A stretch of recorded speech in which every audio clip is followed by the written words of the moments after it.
In other news, on a Monday night, the Burlington School District needs to build a new high school and tech center. For a while now, it's had an idea of what that will cost. And now it also has a good idea of how much money it'll ask for permission to borrow. Local 44's Mike Hoey joins us live from the newsroom tonight with an update. Mike?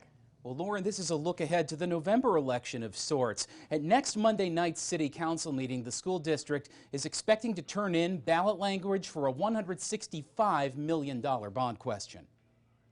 After the June decision to move many of the Burlington Tech Center's programs to the airport, the cost of BHS BTC 2025 has settled in at $190 million. And we will build some space into this to have flexibility to expand programs that are doing really well, programs where there are really strong student outcomes. The school district intends to use $25 million of its own dollars and ask voters for permission to borrow $165 million.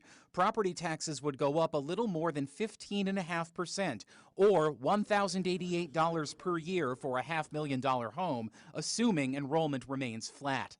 We've heard anecdotally that in other places where they've built new high schools like this, it's actually drawn families back into the city. So there's some potential there, right? We have more families ultimately driving up enrollment. That will actually put downward pressure on the education tax rates. This also assumes the Horizons and On Top alternative programs are part of the project, which they might not be. Both Chair Wool and myself have been out and talked to students and staff, and we've recently heard from the principals that there is a great benefit to those programs being off-site. If they are off-site, the project cost and the bond amount would go down. The school board will decide on a final bond amount Wednesday night. November ballot language will go to the City Council next Monday, but no matter what the final amount is, this is the biggest investment that the city of Burlington will make in infrastructure for a very long time, and it's going to be on all of us to figure out a path forward that lessens the level of that bonding.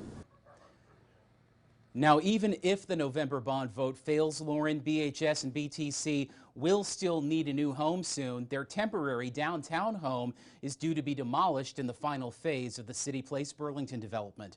Live in the newsroom tonight, Mike Hoey, Local 44 News. Thanks, Mike. The Queen City's police force